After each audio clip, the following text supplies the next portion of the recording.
Okay, hi. I'll try to speak loudly and clearly, slowly, so you are sure to understand everything I have to say.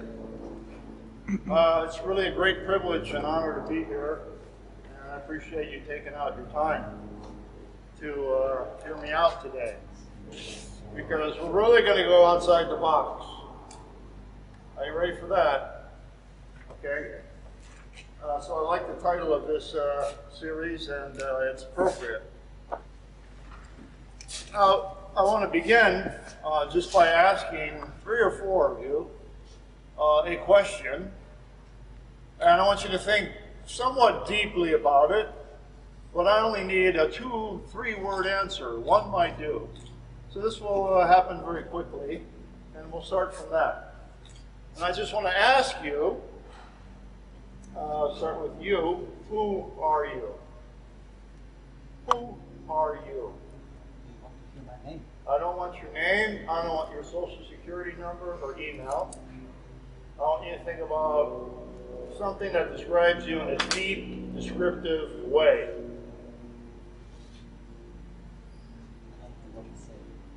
Okay, well, you have various roles that you play in life. Are you a father? A professor, a Christian, a Muslim? Okay. What would you say is most important? So, along that vein. Father. A father, okay? You're a father. How about you? Who are you? Interesting, no one knows who they are. There's so many different answers. Right. Give me one that's important to you. If someone were to say to me, who are you? I would say, easy question.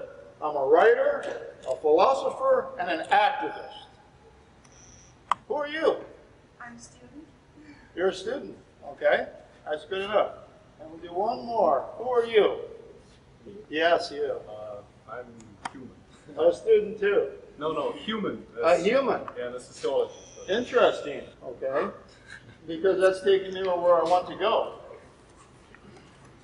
Because usually we will say that we are a male, a female, a feminist, an anti-racist, a radical, a conservative, homosexual, heterosexual, male, female, Christian, Muslim, professor, student, something like that. And that's how we identify ourselves in the world. But rarely do we think that we are a human. And that is because we take this for granted. Now, if I ask you, who are you as a human? Of course, the answer has to be that I am an animal. Specifically, I am a primate. Or in Jared Diamond's terms, I am the 3rd chimpanzee. The common chimpanzee, the bonobo, and Homo sapiens. Who are you? I am Homo sapiens. I'm a human being. I'm a human animal, as opposed to a non-human animal. So the question I want to raise is, who is Homo sapiens? Who is the human being? What is the human being? How can we know? Do we know? Do we have any idea of who we are as individuals of a given species? Now, humans have been thinking for quite some time on this planet. Language evolved 40 to 50,000 years ago. Philosophy is at least 2,500, 3,000 years old. We certainly have a rich history of philosophy, theology, and science. And I want to say something provocative just to start with. We have not, until recently, had the slightest idea of who we are. As individuals of an animal species called Homo sapiens. We have not had any clue who we are. So that's the paradox. A lot of verbiage, tons of books, all the world's great thinkers, and everyone was wrong. No one got it right, almost no one. Some people got glimmers of the truth. But most all the thinkers in the Western tradition, and I would add most of the Eastern tradition too, got this question wrong, completely wrong. And so we've grown up, we've been miseducated into this fantasy ideal of who we are as an animal. And we have been told some very flattering things, but it proves that they are almost all wrong. Now, I don't mean any slight to people who are religious, but I don't think religion can answer this question. Philosophy has a lot to say in terms of its critical capacities. Ultimately, this has a lot to do with science. It's a scientific question. And the science of Homo sapiens and the history, archaeology, anthropology, genetics, paleontology, etc., are starting to become sophisticated enough that we have a glimmer of who we are. We did not have a clue until 1859, when Darwin published Origin of the Species, that we were animals that evolved like all other animals. And although there were ideas of evolution that go all the way back to the pre-Socratics, it was really only in 1859 we began to think accurately about who and what we are. So that's the paradox. Homo sapiens, wise man, not so wise, able to understand lots of things, even master complex technologies, but only recently gaining some knowledge into who we are as a distinct or unique species.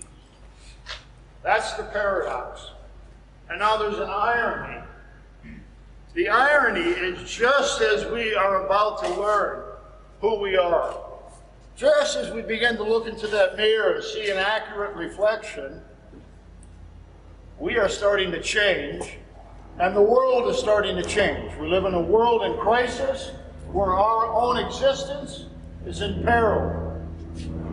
Our closest biological relatives are about to go extinct, and we'll lose a lot of potential knowledge about our evolutionary past and our biological nature if that happens. And if we have a nature, and that's one of my questions, do we have a human nature? If we have one, is it changeable? Because the irony is, it seems we are on the threshold of having the capacity to change our nature, if indeed we have one. Now, I consider myself a leftist in my politics. I began as a Marxist, evolved more towards an anarchist position. But from the left tradition, you see there's no such thing as human nature. Because that's a social construct, and people are different in different societies. And leftists don't like to say human nature because that implies something negative, and that usually is associated with conservative values. Human nature. Human beings are violent. Human beings are competitive. Human beings are hierarchical. So the order that we have today in capitalist society is perfectly natural. It reflects our nature as animals. We can't change it. Don't even try to change the status quo. We are status quo seeking animals.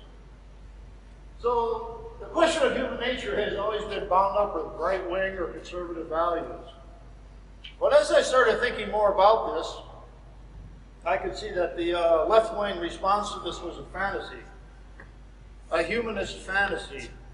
Our evolution as animals goes back 5 to 7 billion years ago.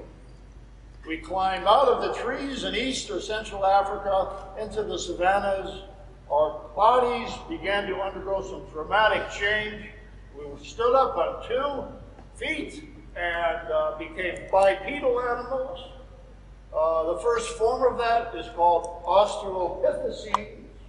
We evolved from Australopithecine to various types of Homo. That's our genus, Homo. And that took us to the current point. That happened 5 to 7 million years ago. Now, if you believe that we can live for 5 to 7 million years before we even evolve a language. And you don't think we have a human nature, a basic nature within us.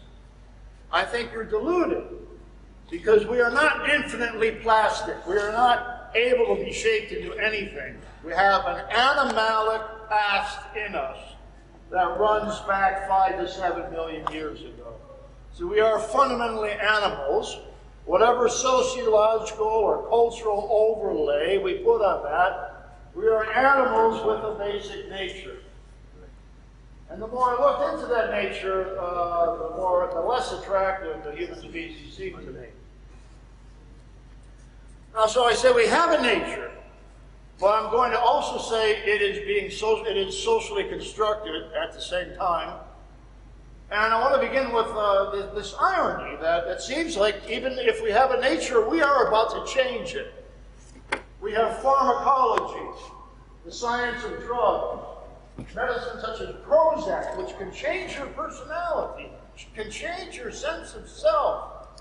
And so neurologists and scientists are asking the old philosophical question, what is the self? Do we have a self? If we can take a drug and change our personality? So we get into the Brave New World type of scenario, where we engineer human personalities through chemicals, and we become different human beings. We have cloning. Cloning actually is not very radical, it's just weird. You replicate yourself. You don't modify human nature, you just create a copy of it, so to speak. We are using cloning techniques far and wide in agriculture and also with plants. We have genetically modified plants, genetically modified farm animals, and then we clone the best of that lot. And these animals are programmed to become as large and fat and grow as fast as possible to supply the insatiable demand that human beings have to consume the flesh of another animal. I don't think it's impossible that we could use genetic engineering on ourselves. We have been hesitant to use cloning on ourselves because the death rate of cloning animals is incredibly high. The failure rate is very high. But it's quite possible, we have experimented with these techniques, it's quite possible there is somewhere an island of Dr. Moreau where there are mutant forms of life, part human, part monster, if you will. It's entirely possible. We can create hybrid species. We can take the cells of human DNA, put them in a petri dish with the cells of a cow, and let it grow for up to 2 weeks legally in some countries. And they're doing this in Korea and elsewhere. That's a hybrid. That's a different kind of species. What happens when we create the human Z? Half human, half chimpanzee. If we create such an animal, what would that be like? If we can genetically modify our nature, do we have a basic nature? So you see, there's lots of advances in science and technology that even if we have a nature, allow us perhaps to alter this. And so you have the example of the film Gattaca, where human beings have split into 2 branches of evolution. You have the normal types, like all of us here, and then you have the modified types. And modified types are the ones with the extra powers, the athletic powers, the additional brain power. And you have a new caste, a new form of discrimination based upon genetic superiority. So these are all possibilities. Now, so although I believe we have a biological nature, I've said it is socially constructed. That means the way we have interpreted ourselves as animals is a social, cultural, and linguistic product. It goes back to the beginning of language 40 to 50,000 years ago. We have never stopped thinking about it. We have thought about it in different cultures and different languages from different perspectives. And we have come to basically some very similar conclusions. Homo sapiens is an animal that is considered to be radically unique. Now, that's redundant. Because by definition, a species is a species that is unique from other species. So to say that human beings are unique, as people like to say, it's to say nothing. Of course we're unique. A squirrel is unique. A rat is unique. A dog is unique by definition. But somehow we are so unique, we're different from all these other animals. Radically different. And we are unique by defining ourselves in a certain way, and that is as a rational essence. And this has been so well articulated in the Western philosophical tradition, from Plato to Aquinas, from Aristotle to Descartes, Kant, and beyond. We still think this is common sense. We are the rational animal. Now, we began to construct ourselves as a certain type of species, I would say, with perhaps the first and one of the most monumental revolutions in history. If I ask you, what are the main revolutions in history, you might say industrial capitalism. Actually, industrial capitalism is a variation on a theme. The theme is agricultural society. Agricultural society emerged 10,000 years ago. And it emerged when we made that shift from over 90% of our history, from hunting and gathering tribes that moved nomadically, that lived off of the bodies of scavenged animals or dead animals. That's how we ate a lot of our meat. We didn't hunt it. We maybe hunted small animals. We gathered a lot of crops. There's this idea of man the hunter that is a myth, because we haven't always been hunters. Man has not played so important a role in history that we can ignore what women have done as gatherers. So agricultural society, which I'll come back to, was a clear rupture. And I think it was a growth-oriented society, and capitalism is just a variation on that. But perhaps the turning point in history occurred 60,000 years ago, and that is when we began to develop organized hunting. You see, throughout most of our history, we were not hunters, we were the hunted. We were not predators, we were the prey. We are very weak, frail animals. We lack claws, we lack sharp teeth, we can't run very fast, we're very weak. The only thing we had going was something called a forebrain that was barely developing. Well, once we developed the spear, we could line up in a group of 10 or 20 around a large animal and take that animal down. These animals that used to take us down, we began to take down. And soon extinction crises spread all over the planet everywhere we went, because we killed without any sense of limitation, without any restraint. So I emphasize that because we began to define ourselves apart from other animals. We began to define ourselves not as a part of nature, but apart from nature. That is a very important part of our identity and how we have constructed ourselves as human beings. We don't consider ourselves to belong to the animal kingdom, or if we do, in such a way that we are just radically unique. We don't consider ourselves to belong to the natural world. After all, we've created culture, which is the antithesis of nature in our minds. But beginning with agricultural society, when we began to domesticate the wild, take plants and grow them, not just take what they gave to us, but to actually grow wheat, corn, and other crops through artificial selection, as we came to call it, and to take animals like goats and later cattle and sheep, and to domesticate them, to turn them from wild animals into domesticated animals for human labor purposes. The domestication of the wild defines agricultural society, and we have done this ever since. So we began, you see, to get a sense of our power over other animals, to get a sense that we could manipulate nature and not only be manipulated by it, that we had a special kind of power that made us different from the world and from other animals. Now understand, we used to revere animals. We used to live in very important psychological relationships with animals. You look at early cultures, they're called totemic cultures. That means their identity as a tribe, as a people, came from an animal. We are the bear people. We are the wolf people.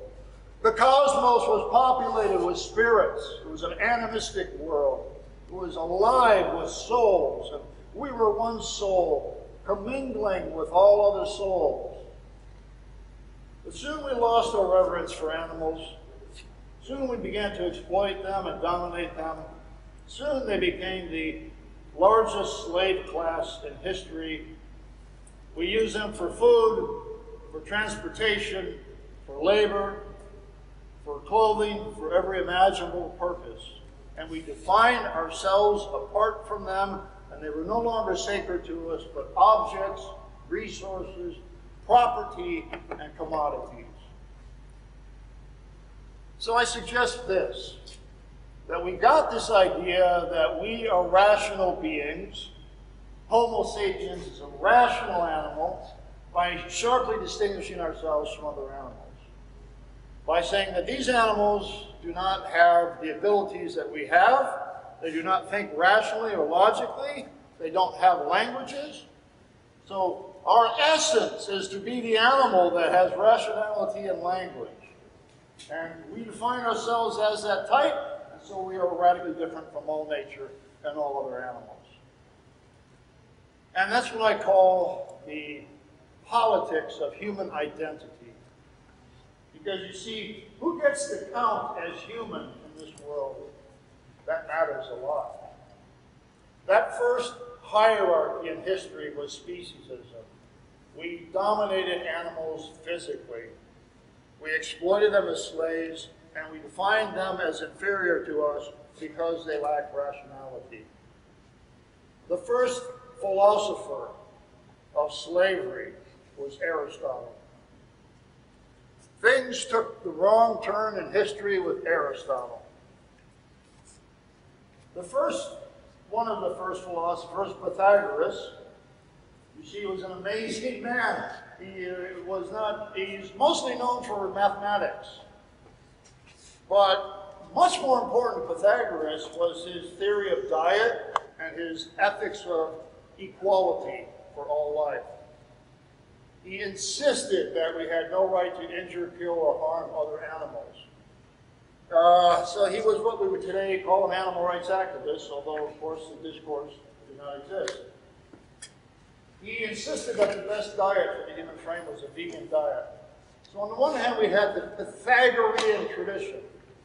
That continued through Neoplatonism, through the Romans, through the Stoics, and into the medieval era, where it was utterly suppressed. It was revived in the early modern tradition by the 17th century. Pythagoreanism, as a diet, as an ethic, was considered some of the leading knowledge of the time, during the early Enlightenment. That other tradition in Western history was the Aristotelian tradition. That said that the universe is constructed in terms of a system of teleology, or purposes, that is arranged as in a hierarchical form, such that the lower beings serve the needs of the higher beings. So Aristotle said, just as plants serve the needs, no matter where you look in history, as soon as people begin to write, as soon as the philosophers begin to think, you find a certain continuity, a certain pattern. That whether it's ancient society, or medieval society, or modern society, whether it's Western culture or Eastern culture, whether it's philosophy, theology, or science, you find the same thing. We are radically unique to all other forms of life, and we are superior. And in most cases, they exist to serve our purposes. Our purposes are quasi-divine and unquestionable. So there are continuities in what I call the dominator culture.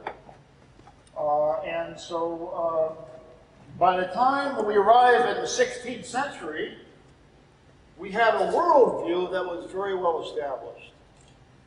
Now, what I want to do is give you a graphic of what this worldview was and how it became dismantled, piece by piece, and how we reacted to this and where we are now. You might be very familiar with this kind of diagram. The medieval worldview, the Christian medieval worldview, can be seen as a series of concentric circles, with God outside the universe, transcended in space and time, having created the universe, and at the center of the universe, of course, is the earth. At the center of the universe in terms of value and importance and divine focus, of course, is humankind. And I'll put man here because this is a patriarchal picture, literally man. Women were considered closer to nature than to culture. The essence of man was reason. Let me say something about that real quick, by the way, that the essence of man is reason, and that led to other forms of hierarchy. Because if we say that our essence as humans is rational, and we can identify a certain class of human beings as less than rational, they're less than human. You go through Western history books and reread what the greats had to say, and they will mostly conclude that women were deficient in rationality. Rousseau, for instance, said women have practical rationality, but not theoretical rationality. They can't be philosophers. It's nonsense, but this is how the classic figures thought. So if we can say women don't have rationality, we can say they're subhuman and they belong at the bottom of a hierarchy. If we can say people of color, people from Africa, if Europeans can go on colonial missions and say, these aren't rational people, they're animals, they're savages, they're beasts, they're subhuman, then we can put them in the category of animals where they have no value, and we can do anything we want to them. And there's no moral question about it. And every time there's a war, first the enemy has to be reduced to the status of animal. This is part, again, of the politics of human identity. Who gets to be called human, and what are the consequences of that? Notice we are talking about an error, a mistake, an illusion. Because it was Nietzsche who taught us that as soon as human beings begin to think, they immediately make mistakes. They immediately make mistakes in cause and effect and all the different fallacies that you identify in logic class. They immediately think to posit God. They anthropomorphize sun god, moon god. They immediately think somehow they're privileged in the universe. They have irrational fears, etc. Some of these lies are corrected and vanish forever. Some stay with us. The lies that stay with us, the errors that we retain, are the ones, he says, that have utility. They serve our purposes, our pathetic psychological purposes, to be demigods on this earth. So any philosophical error that we have created that says that we are rational and that we are special and that everything exists for our purposes, we have retained those errors.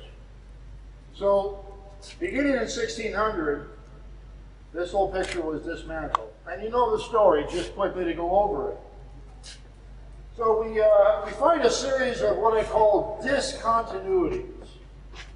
A discontinuity is when this picture is torn.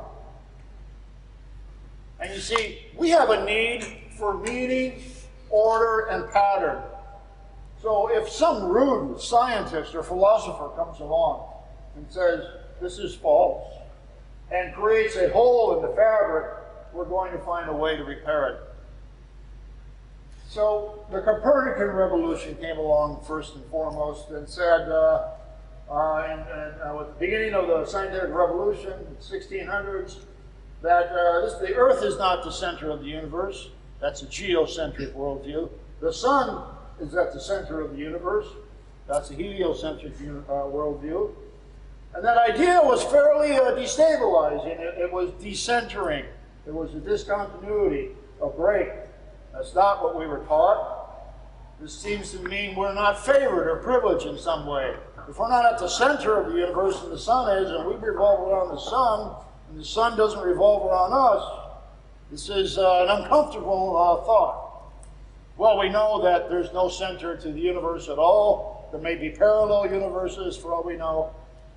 We do know, in Carl Sagan's words, that we are nothing but a pale blue dot in this incredible cosmos. Now, his findings, his mathematics were all wrong. He was more tied to the medieval era than to the modern era he helped begin. Galileo came along with new technologies, telescopes to confirm his findings. Of course, he was forced to recant. And so this hole was left in the picture. I'm only going to read you one quote, a short quote, just to give you an example of how we would respond to this type of destabilizing crack in our universe. Because there's a problem here now if we're not at the center and we have thought ourselves, flattered ourselves into thinking everything exists for our purposes. Because we're going to repair any damage and fix this picture until it is put together with Scotch tape and rubber bands. There's a historian named J.D. Barrie who wrote a very nice book about the history of progress.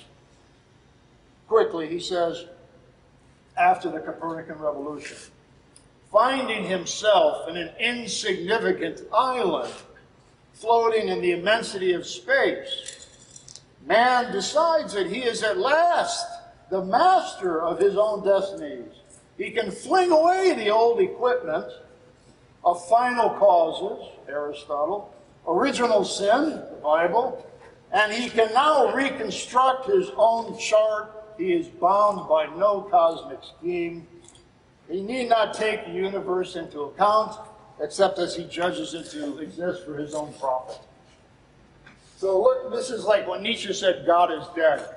Do not be depressed by this knowledge, be exultant, because never has the sun shone so brightly at any sea. Now that God is dead, man can be born. We can create a humanist culture and get rid of this mediocrity that Christianity has imposed upon us for millennia. So this was kind of repaired. Or we turned a disadvantage into our advantage. Humanism, instead of receiving a proper punishment it deserved, humanism became even more arrogant. Hey, now the whole heavens, the whole universe is something that we can master. We have no limitations. Now people could be fairly comfortable with that. Comfortable, that is, until 1859. Because in 1859 was the Darwinian revolution with the origin of species. And Darwin so rudely came along, and he was so hesitant to say this. He sat on the manuscript for over a decade because he was frightened of what the consequences might be, the subversive knowledge that we are not at the center of the universe.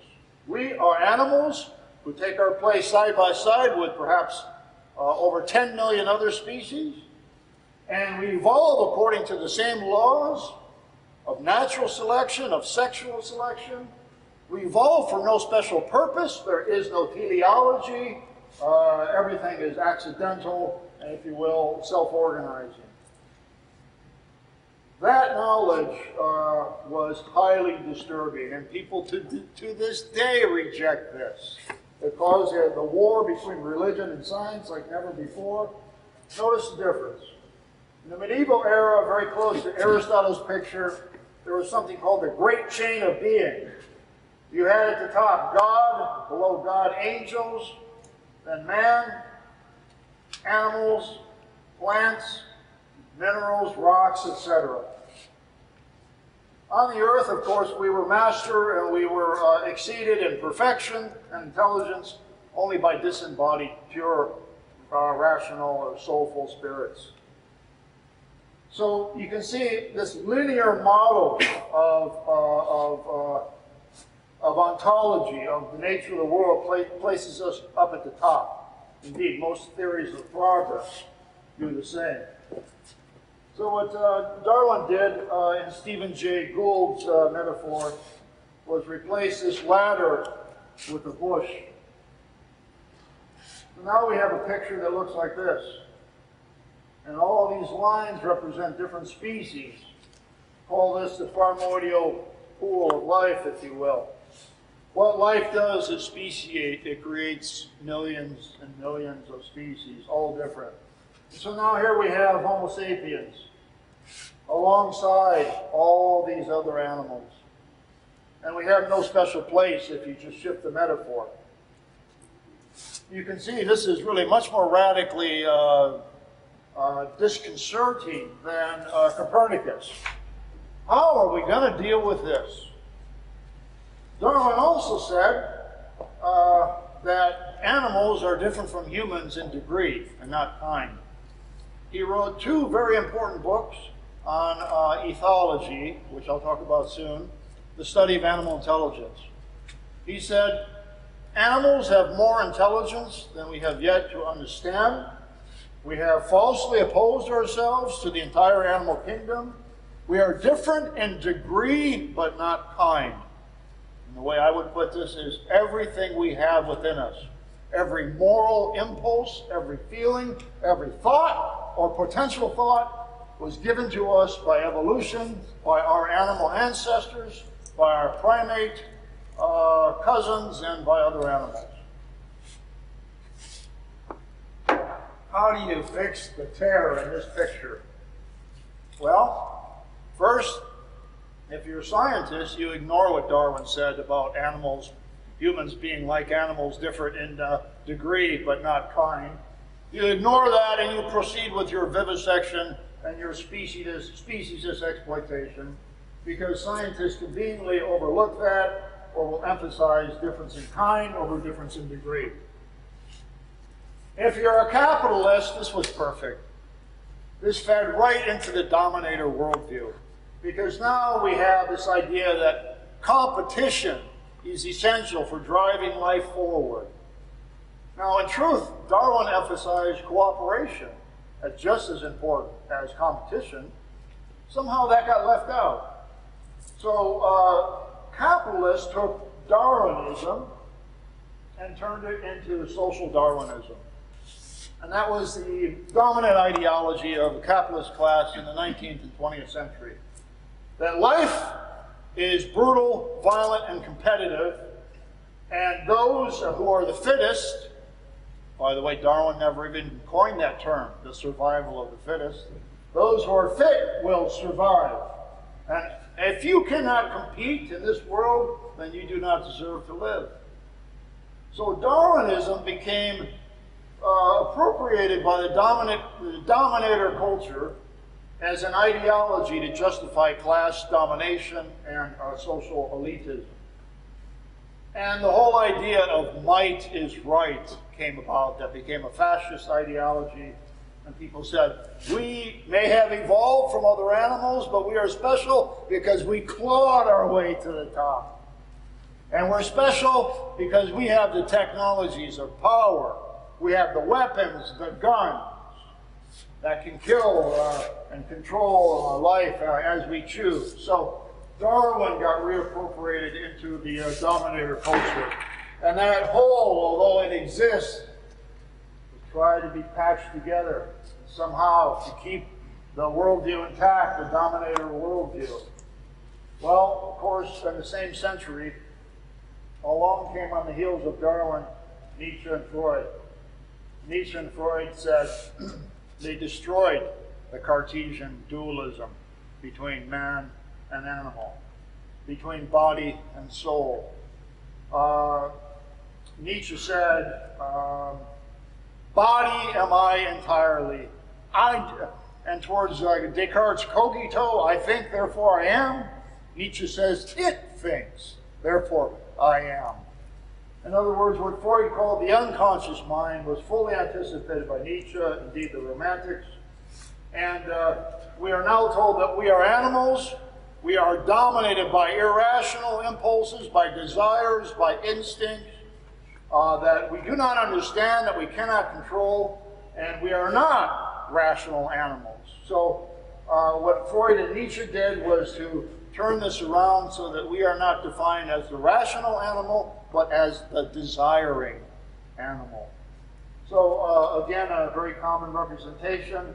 The Freudian model, rationality is just the tip of the iceberg, and below this is animality.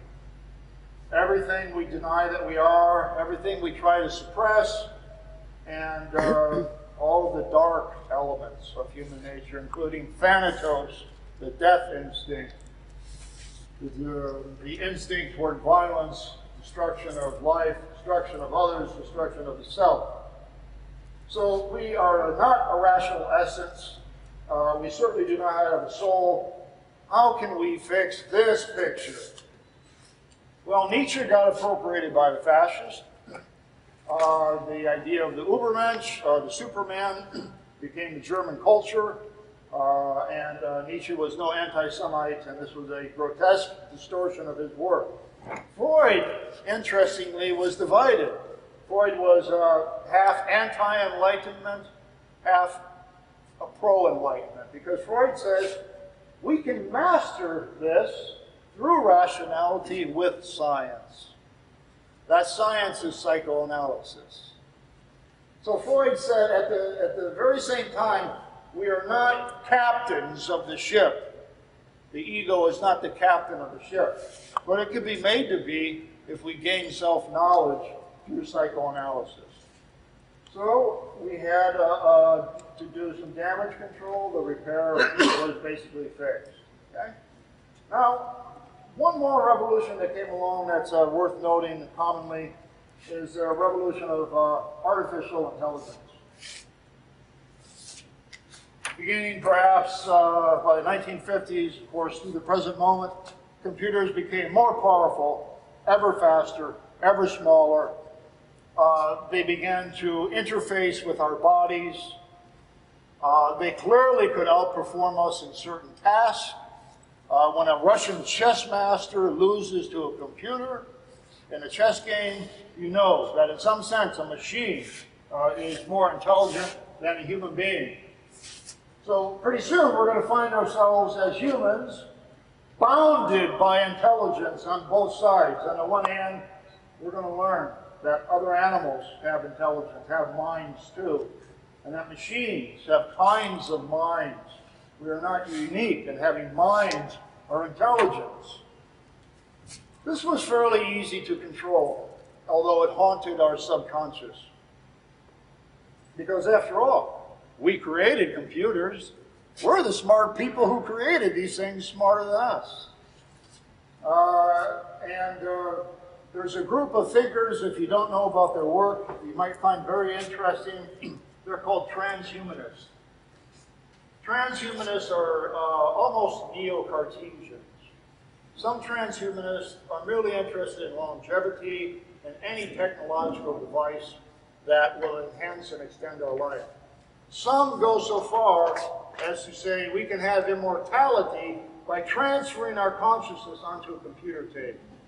The body is superfluous. We should have no nostalgia for the body. Give up the body. It's an old, broken down, carbon-based mechanism. Don't need it.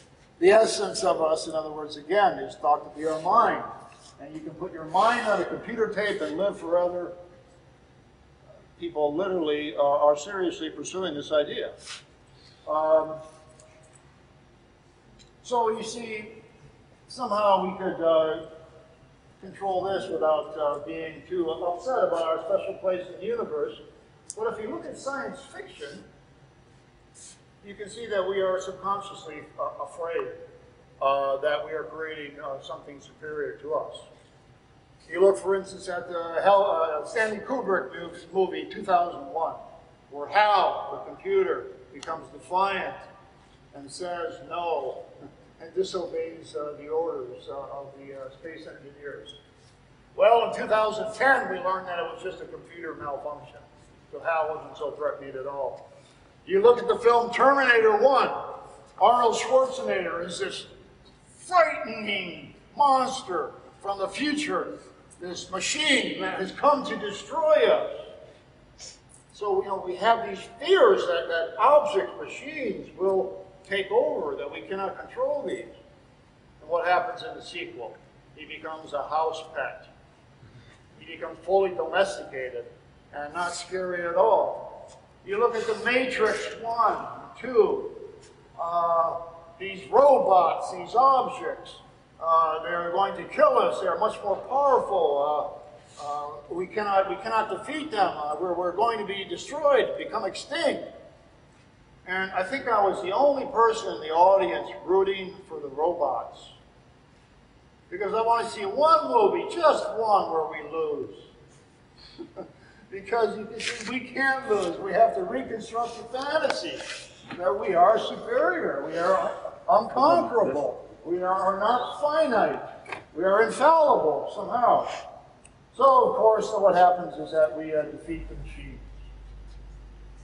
And so that quickly is a way of describing some of the conceptual revolutions, beginning with Copernicus all the way up to artificial intelligence and up to the present moment, where we have had really serious challenges to this construction of human identity that ultimately took this form of the medieval worldview, at least in Western culture. And you see a pattern here. Okay? The pattern is this, that anytime there was a break in this, we'd have to mend it. We clearly are narcissistic animals. We clearly are guilty of what Freud calls infantile regression. We have to feel that we are at the center, that we are of supreme value. We have to have hubris rather than humility. We don't understand humility. We don't know how to take our place side by side with other beings in this world. We don't know how to think of differences except in terms of hierarchy. This is one of our fundamental problems. We can't appreciate differences for what they are. Everything has to be turned into a hierarchy. Now, I just want to describe one other revolution that has come about, and then I'll move to some quick conclusions, and we can discuss a little bit. So you see, we haven't had a very good idea of who we are. Every time we get close to the truth, we resist it. And we begin to socially reconstruct who we think we are or need to be.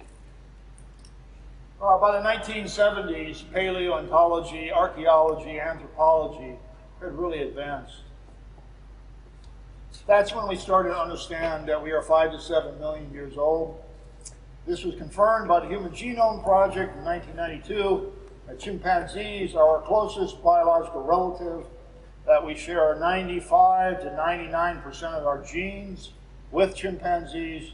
Chimpanzees are closer to us genetically than they are to orangutans. Remarkable. And our animality, therefore, we had scientific knowledge that our animality went very deep into the past. So notice, we're starting to understand some things about ourselves.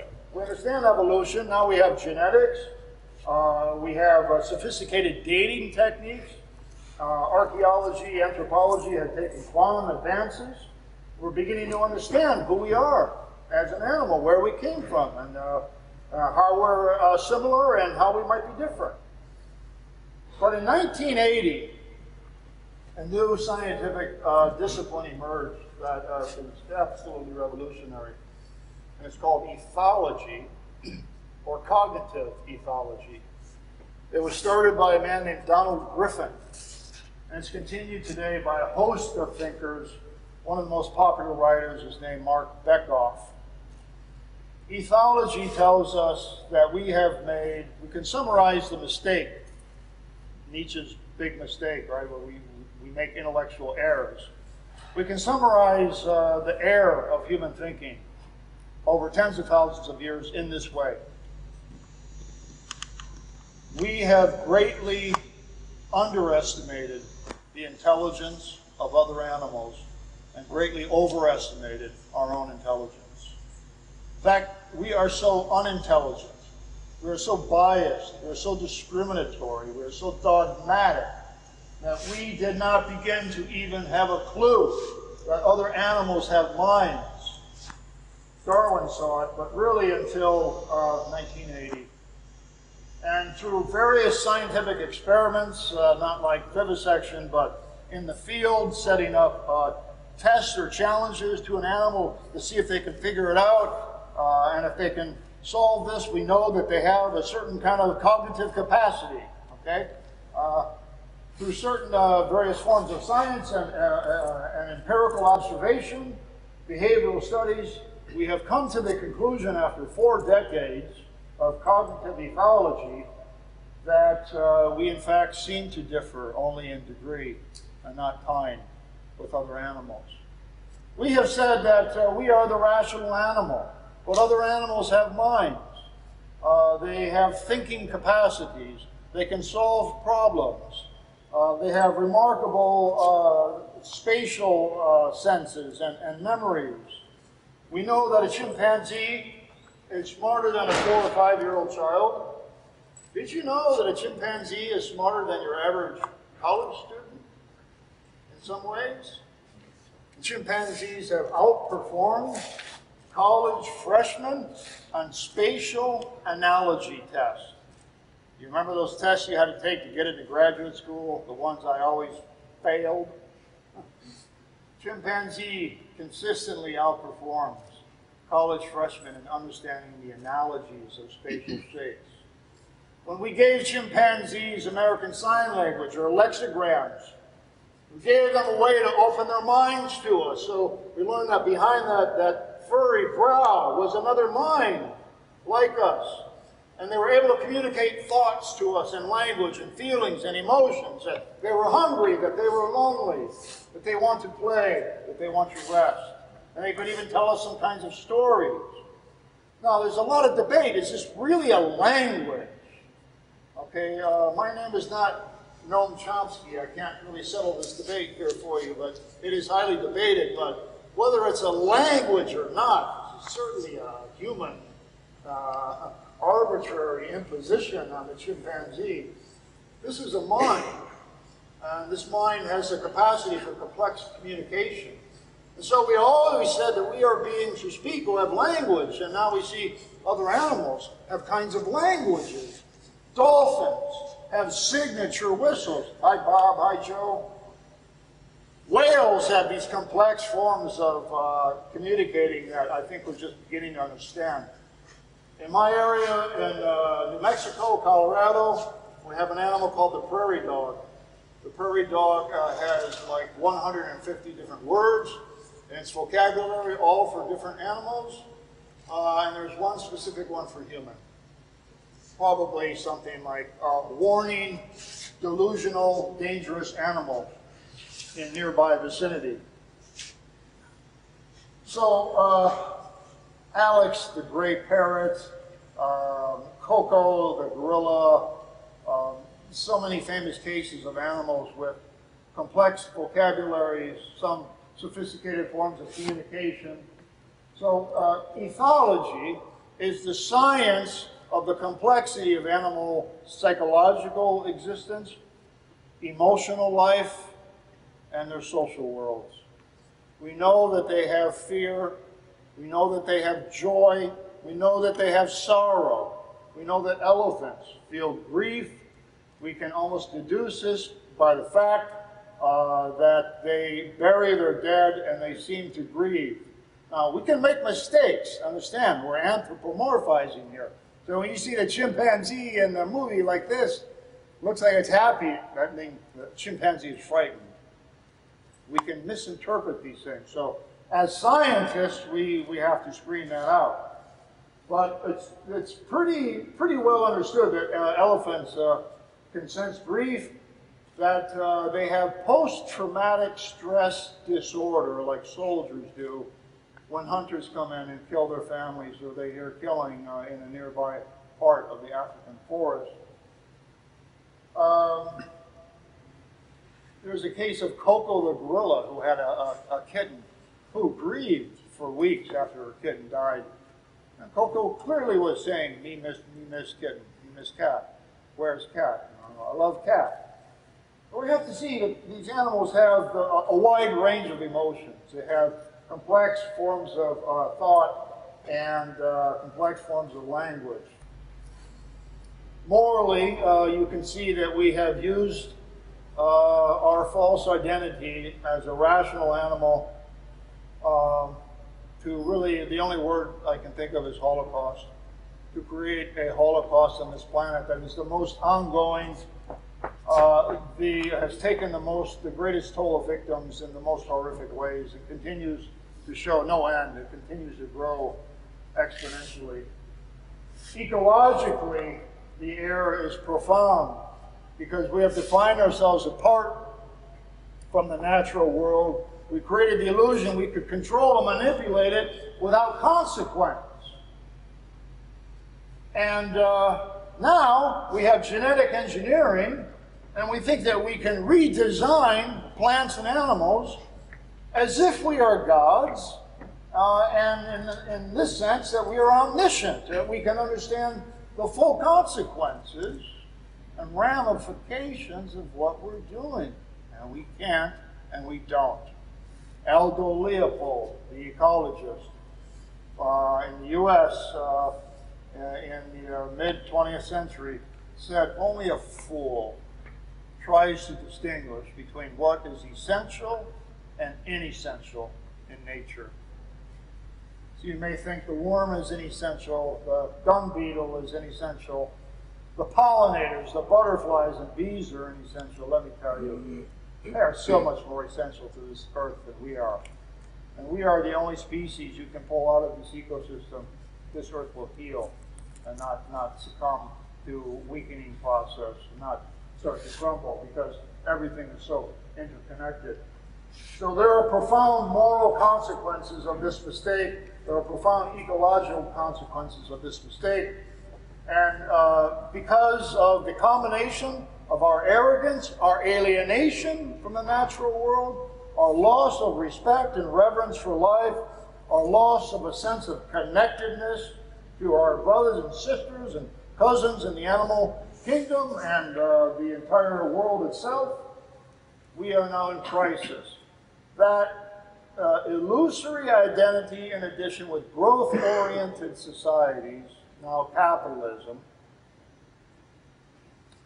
is taking this world apart. So now we live in a very unique era in time. We live in the era of climate change. This is unprecedented. We live in an era of the sixth great species extinction crisis. Before our eyes, try to understand this. Before our eyes, we are losing species at 1,000 to 10,000 times the natural rate of extinction. Try to understand that there were 5 extinction crises before now. They're all caused by nature. The last extinction crisis was 65 million years ago. That's when the dinosaurs were wiped out, when arguably a meteor hit the Gulf of Mexico, and half of the existing species went extinct.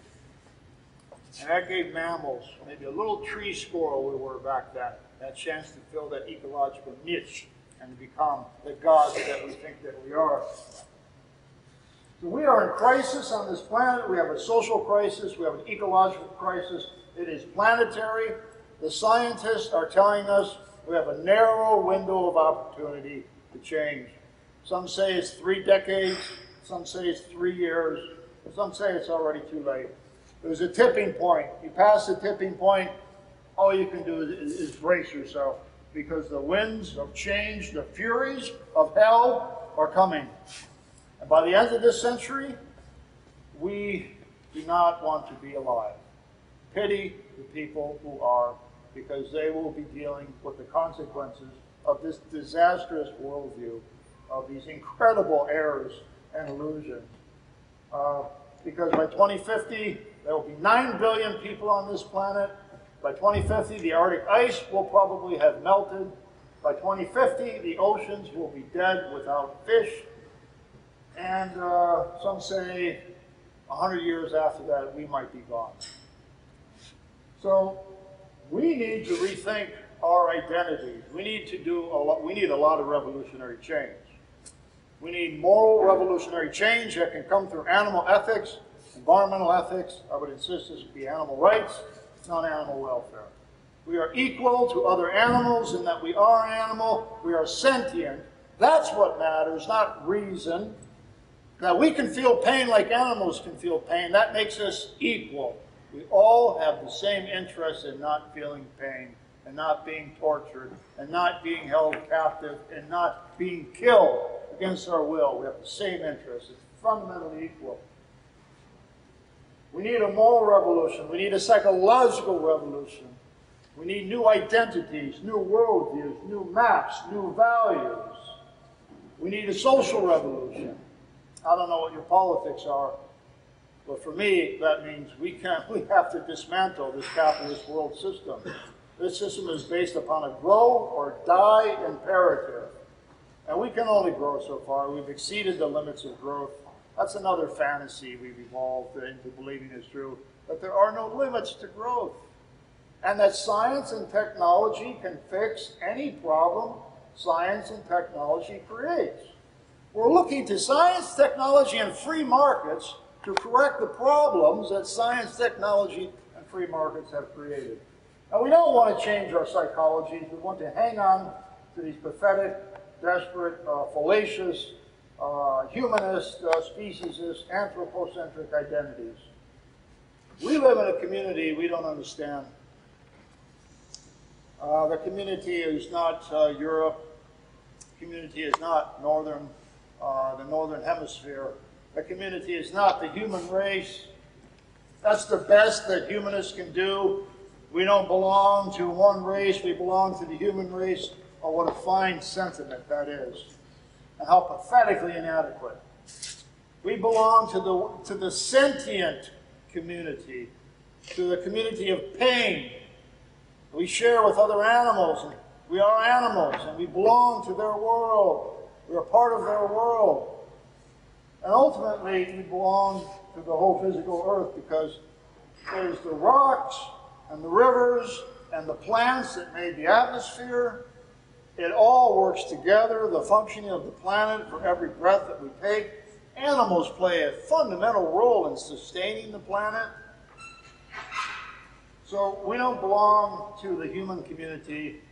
We don't really even belong to the community of pain. We belong to the bio-community. We belong, in one word, what the Greeks called Gaia. We belong to the earth. And I have to say this, finally. We think the earth belongs to us. But to repeat, we belong to the earth.